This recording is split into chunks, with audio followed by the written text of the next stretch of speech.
నమస్తే, తెలుగు రాజ్యంకి స్వాగతం. నేను మీ సంధ్య. మెగాస్టార్ చిరంజీవి గారి గురించి ఫిల్మ్ ఇన్స్టిట్యూట్ నుంచి స్టార్ట్ అయినప్పటి నుంచి ఇప్పటికీ మెగాస్టార్గా ఎదిగిన తీరు, పొలిటికల్ జీవితం, ఇలా అనేక అంశాల గురించి మాట్లాడుకున్నాం. మరి ఆయన యంగేజ్లో అంటే ఫిల్మ్ ఇన్స్టిట్యూట్కి కాలేజ్కి మధ్యలో లేకపోతే ఫిల్మ్ ఇన్స్టిట్యూట్లో ఆ యంగేజ్లో ఆయన ఎలా ఉన్నారు, అందరిలాగే సాధారణంగానే చిలిపి చేష్టలు, లవ్ ట్రాక్స్ ఇవన్నీ ఉన్నాయా, లేదు ఒక సీరియస్ మోడ్లోనే ఆయన లైఫ్ సాగిందా? మరి ఇంట్రెస్టింగ్ ఎలిమెంట్స్ గురించి తెలుసుకోవాలని ఆశగా ఉంది కదా.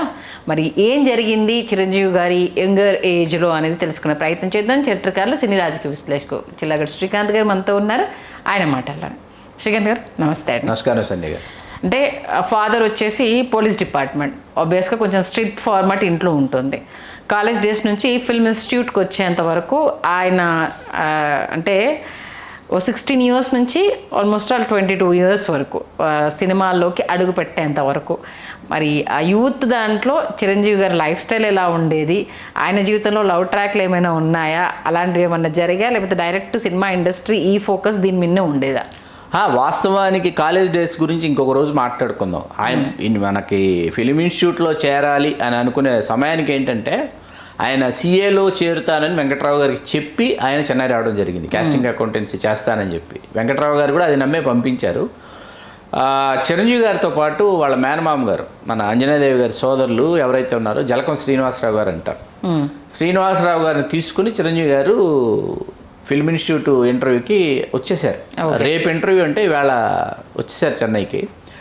వచ్చిన తర్వాత అర్థమైంది ఏంటంటే ఆ ఫిల్మ్ ఇన్స్టిట్యూట్ నుంచి వచ్చినటువంటి కాల్ లెటర్ అక్కడే ఇంట్లో పెట్టేసి వచ్చారు నెల్లూరులో అని అర్థమైంది.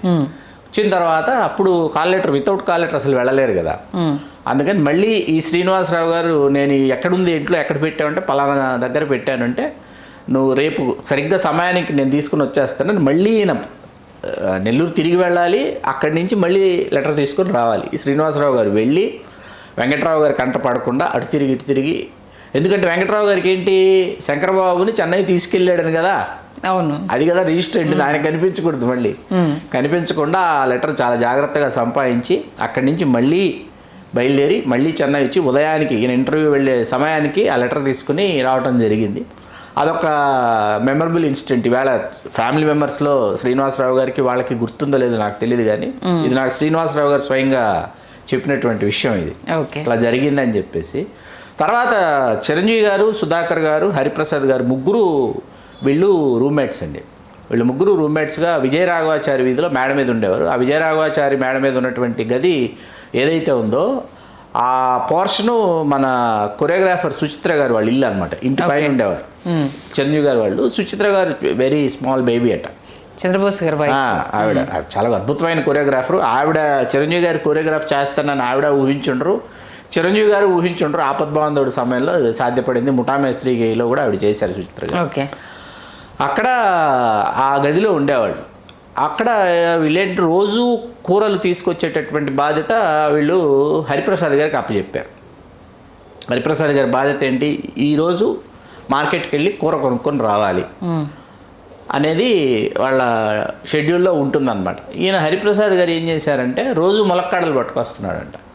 ఇదేంటిది రోజు ములక్కాడలు పట్టుకొస్తున్నాడంటే నేను వెళ్ళే సమయానికి అయిపోతున్నాయి కూరలు, ములక్కాడలు మాత్రమే ఉంటున్నాయి, అందుకని ములక్కాడలు తీసుకొస్తున్నానంటే వీళ్ళకి ఒకరోజు చిరంజీవి గారికి, సుధాకర్ గారికి సందేహం వచ్చి ఈయన హరిప్రసాద్ గారిని అనుసరిస్తే ఆ పక్కన ఉన్న ఇంట్లో ములక్కాడల చెట్టు ఉందన్నమాట. ఈ ఇచ్చిన డబ్బులు ఏం చేసేవాడు, వెళ్ళి కూర్చుని చక్కగా హోటల్లో కూర్చుని ఈయనకు కావాల్సిన నచ్చిన టిఫిన్ అంతా తిని హరిప్రసాద్ గారు సుష్టుగా వస్తూ ఈ కొమ్మకున్నటువంటి ములక్కాడలు కోసుకుని రావటం జరిగింది. సరిగ్గా అదే రోజు ఏమైందంటే రోజు ఎవడో ములక్కాడలు దొంగలేస్తున్నాడని ఆయన కూడా ఓనర్ వెయిట్ చేస్తున్నాడు ఎవడో పట్టుకోవాలని చెప్పి. ఫైనల్గా హరిప్రసాద్ గారు తెంపుకొని వెళ్ళే లోపు ఆయన ఫాలో అయ్యాడు. వీళ్ళు పట్టుకున్నారు హరిప్రసాద్ గారు. రోజు నువ్వు చేస్తున్నది ఇదా అంటే ఆయన రోజు ములక్కాడలు కోసుకెళ్తున్నాడు మీ వాడు, ఇవాళ మీరు ములక్కాడలు సాంబార్ చేయండి అని ఆ సాంబార్తో చేసిన గిన్నెతో పాటు పట్టుకెళ్ళాడంటే గిన్నె తిరిగి ఇవ్వలేదంట ఆయన. గిన్నె జమేసుకున్నాడు. అదొక ఇన్సిడెంట్. ఇది హరిప్రసాద్ గారు, సుధాకర్ గారు ఎప్పుడు వాళ్ళ ఇంటర్వ్యూస్లో ఆన్ ప్రింట్ వాళ్ళ ఇంటర్వ్యూస్లో చెప్పారు. సుధాకర్ గారును హరిప్రసాద్ గారు ఈ విషయం నాకు ఫోన్లో కూడా చెప్పారండి.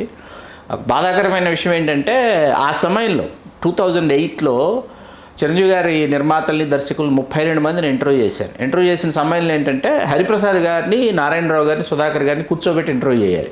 ఓకే, నేను చేయాలి, ఒకేసారి చేయాలి. ఈయన దొరికితే ఆయన దొరకట్లేదు, ఆయన దొరికితే ఈయన దొరకట్లేదు. పాపం హరిప్రసాద్ గారు వెయిట్ చేస్తున్నారు. నారాయణరావు గారు దొరికితే సుధాకర్ గారు దొరకట్లా, సుధాకర్ గారు దొరికితే నారాయణరావు గారు, అట్లా అయింది.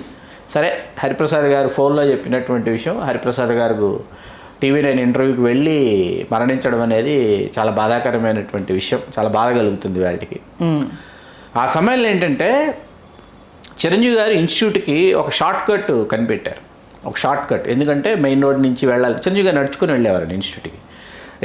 వెంకట్రావు గారు నెలకి మొదట 100 రూపాయలు పంపించేవారు చిరంజీవి గారికి. ఆ తర్వాత ఖర్చులు ఉంటాయేమో ఇంకా 150 రూపాయలు పంపించేవారు. ఆ 150 రూపాయల్లోనే చిరంజీవి గారు సర్దుకోవాలి. అంటే ఒక పూట తిని, ఒక పూట తినకుండా, రాత్రి అరటిపళ్ళు తిని, ఇటువంటి పరిస్థితులు ఉన్నాయి. లేదు అని చిరంజీవి గారు ఎప్పుడూ ఏ రోజు చెప్పలేదు. అలా చెప్పుకోవడానికి ఆయన ఏమి నామోషిగా అనుకోలేదు. అటువంటి పరిస్థితుల్ని ఎదుర్కొన్నారు. 150 రూపాయల్లోనే మనం సర్దుకోవాలి అని చెప్పేసి ఆయన, అందుకని బస్సులో వెళితే ఇంత ఖర్చు అవుతుంది కాబట్టి మనం నడుచుకుని వెళదాం, దేహదారుడ్యానికి నడుచుకుంటూ వెళ్ళటం చాలా ముఖ్యమైనటువంటి విషయం అని చెప్పి ఆయన డైలీ వాక్ చేసుకుని ఒక షార్ట్ కట్ కనిపెట్టాడు. నేను ఎన్సీసీ క్యాడెట్ కెప్టెన్ కదా, కాబట్టి ఏంటంటే చాలా హుందాగా ఆయన నడుస్తుంటే అంటే చాలా మ్యాన్లీగా ఉండేది. ఆ షార్ట్ కట్లో నడుచుకుంటూ వెళ్తున్న సమయంలో ఏంటంటే ఒక హోటల్ ఉండేది. ఆ హోటల్లో ఒక అమ్మాయి కూర్చుని ఉండేది. ఓకే, ఆ అమ్మాయి రోజు చిరంజీవి గారిని చూడటం మొదలుపెట్టింది. Love track. చిరంజీవి గారు కూడా అమ్మాయిని చూడటం మొదలుపెట్టారు. ఒక 10-15 రోజులు ఇద్దరు చూసుకోవటం, ఒకరినొకరు చూసుకోవటం. చూడాలని ఉంది సినిమా స్టేషన్ ట్రాక్ లాగా. చిరునవ్వులు చిందించుకోవటం, సైగలు, చాలా బాగుంది. మధురోహాల్లో తేలిపోతున్నారు ఇద్దరు. చిరంజీవి గారు ఏమైనా అడ్వాన్స్ తీసుకొని వచ్చి మాట్లాడిస్తాడేమో అని ఆ అమ్మాయి ఎదురు చూస్తుంది. ఆ అమ్మాయి ఏమైనా పలకరిస్తుందేమో చిరంజీవి గారు ఎదురు చూస్తున్నారు. ఓకే, ఫైనల్గా వన్ ఫైన్ ఈవినింగ్ ఏమైందంటే ఆ అమ్మాయే ఇంకా వా అని చెప్పి ఇలా రా అని పిలిచింది చిరంజీవి గారు. చిరంజీవి గారు అబ్బో మనకంటే చాలా స్పీడ్గా ఉంది. చిరంజీవి గారు వెళ్ళారు, లోపలికి తీసుకెళ్ళిన తర్వాత ఒక్కసారిగా చిరంజీవి గారు హతాశలేరు. లోపల ఒక పిప్పళ్ళ బస్తాలంటూ క్యారెక్టర్ కూర్చున్నది అనమాట, పిండి రూపుతా. ఈ అమ్మాయి వాళ్ళ అమ్మ. ఓకే, ఆవిడ అంది, నువ్వు రోజు మా అమ్మాయిని చూస్తున్నావంట, నువ్వు నన్ను చేసుకున్నావు ఓకే, మా అమ్మాయిని చేసుకున్నావు ఓకే, హోటల్ మాత్రం నీ పేరు మీద రాసేస్తానందంట ఆవిడ. వెనక్కి తిరిగి చూడకుండా బయటకు వచ్చిన చిరంజీవి గారు ఆ వేల్ట్ నుంచి ఈ వేల్ట్ వరకు చెన్నైలో ఆ రోడ్డు వైపు వెళ్ళలేదు చిరంజీవి గారు. అది ఆయన జీవితంలో ఒక మరోలేనటువంటి ఒక మధురమైన ఒక సంఘటన అనమాట. నన్ను చేసుకున్న పర్లేదు, అమ్మాయిని చేసుకున్న హోటల్ మాత్రం నీ పేరు మీద రాసేస్తానన్నారంట ఆవిడ. మళ్ళీ ఆ రోడ్లోకి ఎప్పుడు చిరంజీవి గారు వెళ్ళలేదు. అట్లా చాలా ఉన్నాయి. ఆయన ఆ సమయంలో ఎన్నెన్నో సంఘటనలు ఆ డేస్లో ఆ రూమ్లో ఆయన రూమ్మేట్గా వీళ్ళతో గడిపినటువంటి వాళ్ళలో ఏంటంటే చాలా గొప్ప అండర్స్టాండింగు. కిళక్కు పోగమే రైలుకి సుధాకర్ గారు, చిరంజీవి గారు కలిసి వెళ్ళారు భారతీరాజు గారి దగ్గరికి. సుధాకర్ గారు సెలెక్ట్ అయ్యారు ఆ పాత్రకి. చిరంజీవి గారు ఏమీ నొచ్చుకోలేదంట, చాలా ఆనందపడిపోయాడంట. మన ఇద్దరు ఎవరికి వచ్చినా ఒకరు ముందడుగు వేసినట్టే కదా అని చెప్పేసి. సుధాకర్ ఆ సినిమా చాలా పెద్ద హిట్ అండి. ఎంత పెద్ద హిట్ అంటే ఎంతమందికి ఇన్స్పిరేషన్ అంటే ఎన్ని లవ్ స్టోరీలు పుట్టుకొచ్చాయంటే అందులోంచి పుట్టుకొచ్చిన మరొక కథే జయం. కేఏ గారు చేసింది కిళక్కు పోగం రైలు.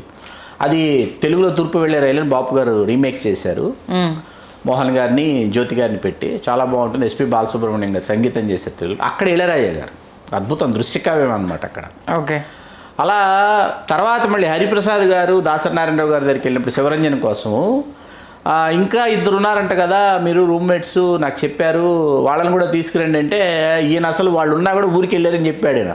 హరిప్రసాద్ గారు తర్వాత తెలిసింది, సెలెక్ట్ అయిపోయి వెళుతుంటే కంగ్రాలేట్ చేద్దాం, దాసరి గారికి కనిపించి మనం కూడా మా వాడికి ఇచ్చారు ఛాన్స్ అని చెప్దామని వెళ్ళిన తర్వాత ఏంటో రమ్మంటే రాలేదు, మీరు రాలేదు, మీ వాడిని హీరోగా సెలెక్ట్ చేశానంటే అమ్మ దొంగ నువ్వు మాకు హ్యాండ్ ఇచ్చేసావా అని. అయినా బాధపడలా, ఎందుకంటే ఇక్కడ సుధాకర్ హీరో అవుతున్నాడు, ఇక్కడ హరిప్రసాద్ హీరో అవుతున్నాడు, ఇంకా నా వంతు అనేటప్పటికి పునాది రాళ్ళలో ఈయనకు అవకాశం వచ్చింది. ఆ సమయానికి ఏంటంటే ఫిల్మ్ ఇన్స్టిట్యూట్ వాళ్ళు ఒక సినిమా తీయాలండి. ఫిల్మ్ ఇన్స్టిట్యూట్ అయిపోతుండగా కోర్సు 6 months కోర్సు అయిపోతుండగా దేవదాస్ కనకాల గారు, లక్ష్మీ కనకాల గారు, వైజీపీ గారు అంటారు ప్రిన్సిపాల్. వైజీపీ గారు ఎవరు అంటే వైజీ మహేంద్రన్ గారు తెలుసా మీకు? అయ్యో, తమిళ్ కమెడియన్, చాలా పెద్ద ఆర్టిస్ట్ అండి. లత గారి బ్రదరు, రజనీకాంత్ గారి బావమరిది అవుతారు వైజీ మహేంద్రన్ గారు. వైజీ మహేంద్రన్ గారి ఫాదరే వైజీపీ గారు, ఆయన ప్రిన్సిపాల్ వైజీపీ గారు. తమిళ్కి, మలయాళానికి, అట్లా all languages, south Indian film chamber కదా అది, ఆల్ లాంగ్వేజెస్కి ఆ సమయంలో బడ్జెట్ లేదంట సినిమా తీయడానికి. ఆ బడ్జెట్ లేకపోవడం వల్ల, అంటే మనం ఎట్లా ఉంటాం, స్క్రీన్ టెస్ట్ చేసుకోవాలిగా, మేకప్ టెస్ట్ చేసుకోవాలిగా, బడ్జెట్ లేకపోవడంతో అలా వెతుక్కుంటూ వచ్చిన పునాదిరాళ్ళలో చిరంజీవి గారు వెళ్ళి స్క్రీన్ టెస్ట్ లాగా పనికొస్తుంది ఆ సినిమాని, దానిలో నటించడానికి వెళ్ళి చిరంజీవి గారు కళ్ళు అందరిని ఆకట్టుకొని అటు ప్రాణం ఖరీదు, ఆ ప్రాణం ఖరీదు ప్రివ్యూ చూసి అక్కడి నుంచి ఇంకా ప్రాణం ఖరీదు ప్రివ్యూ నుంచి మన ఊరి పాండవులు, ఇది కథ కాదు, శ్రీరామ బంటు, అక్కడి నుంచి కోతల రాయుడు, మొగుడు కావాలి, అట్లా వరుస క్రమంలో సినిమాలు ఆయన్ని 1980 పున్నమినాగు వచ్చే నాటికి ఆయన సుస్థిరపరిచాయన్నమాట. ఓన్లీ 1 లవ్ ట్రాకేనా అయితే? ఇంకొకటి ఉంది, అది కాలేజ్ డేస్లో, అది ఇంకో రోజు మాట్లాడుకుందాం, అది ఇంకా మధురాతి మధురంగా ఉంటుంది. కాలేజ్ డేస్ వచ్చేటప్పటికి ఏమవుతుందంటే, ఆయన పెన్మత్స రంగరాయ జిల్లా పరిషత్ హై స్కూల్ నుంచి కాలేజ్కి వచ్చిన తర్వాత మీకు YNM college Narsapur Mogalthur YNM college ఏదైతే ఉందో, వైఎన్ఎం కాలేజ్కి సంబంధించి ఆయన నటుడిగా ఆయన తీర్చిదిద్దింది వైఎన్ఎం కాలేజు. మొన్న మధ్య రీయూనియన్ కూడా జరిగింది. స్టూడెంట్స్ అందరూ పూర్వ విద్యార్థుల రీయూనియన్ జరిగినప్పుడు చిరంజీవి గారి డాష్ మీద ఆయనతో పాటు చదువుకున్న వాళ్ళందరూ ఒరే తలకు రంగు వేసుకొని రావచ్చు కదా, ఎందుకురా పరువు తీస్తారు, ఒక్కొక్కరు ఏజ్లు తెలిసిపోతాయరా అని చెప్పి చిరంజీవి గారి డాష్ మీద ఒక ఫ్రెండ్ వచ్చి చిరంజీవి గారిని మా ఇంటికి వెళ్దాం, టీ తాగుదాం అని పిలిచారంట. వస్తానని చెప్పి చిరంజీవి గారు వెళ్ళిన తర్వాత ఆ ఫ్రెండ్ చిరంజీవి గారితో చెప్తున్నాడంట, ఏం లేదు శంకర్బాబు, మా అబ్బాయి కూడా మీ సినిమా ఇండస్ట్రీలోనే ఉన్నాడు, ఎప్పుడైనా ఎక్కడైనా కనిపిస్తే కొంచెం జాగ్రత్తగా చూసుకుంటే, మీ అబ్బాయి సినిమా ఇండస్ట్రీలో ఉంటూ నాకు తెలియకపోవడం అంటే ఎవరంటే హర్ష అని, వైవా హర్ష అని. అంటే ఒరే ఇప్పుడు నీలో కనిపిస్తున్నారా హర్ష పోలికలు అన్నారంట చిరంజీవి గారు. చిరంజీవి గారి స్నేహితుడు కొడుకే వైవా హర్ష.